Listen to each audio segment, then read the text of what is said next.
Jelajahi cara baru mendapatkan informasi. Download Metro TV Extend sekarang. Anda menyaksikan Headline News pukul 11 waktu Indonesia Barat. Pimpinan negara-negara ASEAN dan 2 negara undangan hadir dalam pembukaan KTT ke-43 ASEAN yang digelar di JCC Senayan, Jakarta. Para pimpinan negara ini tiba dan disambut langsung oleh Presiden Joko Widodo dan Ibu Negara Iriana Joko Widodo. Pimpinan negara ASEAN pertama yang tiba di lokasi gelaran KTT ke-43 ASEAN di JCC Senayan pada Selasa pagi ini adalah Perdana Menteri Laos, Sonexay Sipadon. Terlihat Presiden Joko Widodo dan Ibu Negara Iriana Joko Widodo menyambut kedatangan Perdana Menteri Laos dan istri dengan latar belakang alam Indonesia yang didesain secara khusus. Selanjutnya disusul oleh kedatangan perwakilan non-politik dari Myanmar karena ASEAN memang tidak mengundang Myanmar di level politik. Lalu disusul kedatangan dari perwakilan Perdana Menteri Thailand yakni Permanent Secretary Thailand untuk ASEAN, Sarun Charoensuwan.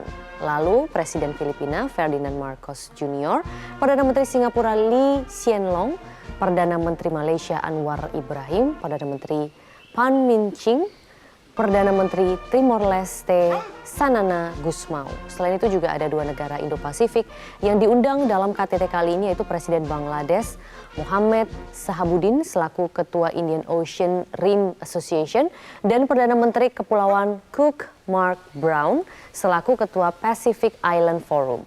Selain itu, dalam KTT ini juga diundang 9 negara mitra ASEAN termasuk Amerika Serikat, Tiongkok, hingga Jepang, dan 9 organisasi internasional seperti World Bank dan PBB. Dan untuk mengetahui pemirsa bagaimana informasi selengkapnya terkait KTT ASEAN ini kita bergabung dengan Sisilia Sinabariba langsung dari JCC Senayan, Jakarta. Sisilia, apa poin utama yang disampaikan Presiden Joko Widodo dalam pembukaan KTT ASEAN pagi tadi? Iya, Maria, poin utama yang disampaikan Presiden adalah pentingnya kesetaraan yang harus dipegang oleh negara-negara anggota ASEAN. Termasuk diantaranya adalah kesetaraan dalam menjalin hubungan baik itu negara-negara di ASEAN maupun antara ASEAN dengan negara-negara mitra.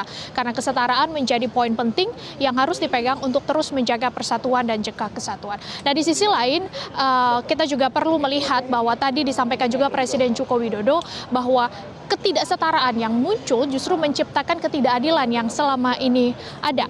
Dan kita juga akan melihat nanti bagaimana tanggapan dari pemerintah, terutama Indonesia, karena tadi kami juga sudah mencoba berhubungan dengan Menteri Komunikasi dan juga Informatika, ada Pak Budi Ari Setiadi di sini yang juga turut melihat langsung tadi Bapak pidato yang disampaikan oleh Presiden Joko Widodo pada saat pembukaan KTT ke-43 ASEAN. Indonesia berkomitmen untuk terus menjaga kesetaraan. Apakah memang ini yang terus dipegang oleh Indonesia, terutama pada keketuaan Indonesia tahun ini, Pak Budi? Jadi bahwa ASEAN ini semangat keketuaan Indonesia di tahun 2023 ini memberikan fondasi yang kuat untuk hubungan yang lebih panjang, jadi fondasi kuat untuk jangka panjang tentang ASEAN ini. Tadi Presiden juga menyebut bahwa tidak hanya 5 tahun, tapi sampai 2045. Justru itu, tadi kan sudah saya sampaikan bahwa keketuaan Indonesia di tahun 2023 ini harus dimaknai untuk memberikan fondasi yang kuat bagi hubungan jangka panjang ASEAN. Gitu loh. Bagaimana nanti pengaruhnya Pak Budi terhadap ekosistem hubungan kita dengan negara-negara di ASEAN? Ya, justru ini kan fondasi ini mengindikasikan bahwa kita punya komitmen yang sama, semangat yang sama untuk tumbuh bersama, untuk maju bersama. Karena itulah temanya adalah epicentrum of growth, supaya tadi seperti Pak Presiden sampaikan dalam pidato bahwa hubungan ini harus dibangun dengan semangat kesetaraan. Kawasan ASEAN ini jangan dijadikan objek untuk tarik-menarik kepentingan-kepentingan dunia. Yang pasti semuanya ingin berlayar bersama untuk menuju kemajuan dan kemakmuran. Dan itu cita-cita ASEAN. ASEAN harus tetap solid sebagai sebuah kapal besar. Begitu. Epicentrum of Growth ini diwujudkan dengan turut mengundang 2 negara Indo-Pasifik, ada Bangladesh dan juga Kepulauan Cook. Bagaimana sejauh ini kerja Indonesia untuk memperkuat hubungan antara ASEAN dan Indo-Pasifik, Pak? Ya, yang pasti kita bicara tentang Indo-Pasifik. Bahwa Indo-Pasifik juga harus menjadi kawasan yang sehat, kawasan yang damai, kawasan yang memberikan ketenangan dan bisa menghasilkan kemajuan bersama. Begitu. Dan inklusivitas seperti Ya yang pasti, inklusivitas, bahwa kesetaraan, terbukaan, dan juga rasa saling percaya dalam kerjasama ini. Gitu. Tidak hanya 2 negara Indo-Pasifik, ada 9 negara mitra ASEAN yang juga hadir, termasuk Amerika Serikat. Wakil Presidennya juga sudah dipastikan hadir. Ya Pak ya, bagaimana nanti untuk ASEAN khususnya? Karena besok 2 hari ke depan kita akan bertemu dengan negara-negara ini Pak. Persiapannya sejauh ini Pak? Yang pasti kan ASEAN ini harus ada fondasi yang kuat dulu. Nah setelah itu baru kita berdialog dengan mitra-mitra strategis ASEAN. Karena kawasan ASEAN ini sudah sekian lama, sudah dari tahun 67 ya, hampir 50 tahun lebih, 55 tahun, jadi kawasan yang damai, kawasan yang bisa tumbuh, bisa menjanjikan, memberi harapan. Seperti lagunya ASEAN tadi, Dare to Dream, berani untuk bermimpi. Dare to Dream. Terakhir, Pak Menteri, untuk masyarakat bisa memahami mengenai ASEAN ini, kita sudah ada press room, media dari internasional juga sudah hadir. Bagaimana Kemenkominfo memfasilitasi agar informasi ini bisa terdiseminasi dengan baik? Ya, kemarin kami meresmikan ASEAN Newsroom sebagai bagian dari bagaimana ASEAN ini bukan hanya di tingkat elit tapi di tingkat masyarakat. Berarti masyarakat juga perlu tahu ya Pak ya, bahwa ini tidak hanya pembicaraan pimpinan negara. Bukan. Ini semangat, karena kalau kita lihat orang ASEAN tadi lihat delegasi, mukanya hampir sama-sama semua. Terima kasih banyak Menteri Komunikasi dan Informatika Ari Budi.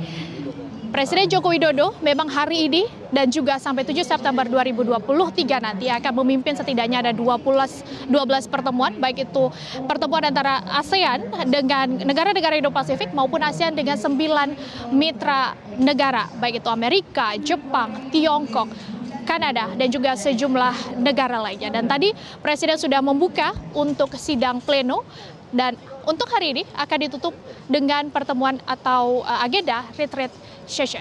Kembali ke Anda, Maria. Ya, Sisilia, lalu apa isu dan juga dokumen yang dibahas dan akan disahkan dalam KTT ini? Ini tidak jauh-jauh dari tema keketuaan Indonesia pada tahun ini, Maria. ASEAN Matters Epicentrum of Growth, seperti tadi yang disampaikan oleh Menkominfo, bahwa ASEAN Matters ini artinya Indonesia melalui keketuaannya akan menjadikan ASEAN sebagai kawasan yang masih relevan, sentralitasnya harus terus diperkuat dan juga keamanannya terus ditingkatkan. Sementara Epicentrum of Growth menjadikan ASEAN ini sebagai kawasan, sebagai pusat pertumbuhan. Salah satunya dengan meningkatkan ketahanan pangan, ketahanan energinya, kemudian meningkatkan transformasi digital ekonomi hingga terus meningkatkan ekonomi biru dan juga green economy atau ekonomi hijau. Termasuk dengan terus menjalin komunikasi dan juga kerjasama dengan negara-negara di Indo-Pasifik, karena hari ini atau di tahun ini di KTT ke-43 ini ASEAN turut mengundang Indo-Pasifik seperti Bangladesh sebagai ketua dari Indian Ocean Rim Association dan juga dari Kepulauan Cook sebagai ketua dari Pacific Island Forum. Kembali ke Anda, Maria. Baik, laporan langsung dari Sisilia Sinabariba. Terima kasih. Cara mudah mendapatkan informasi dengan satu sentuhan jari. Download Metro TV Extend.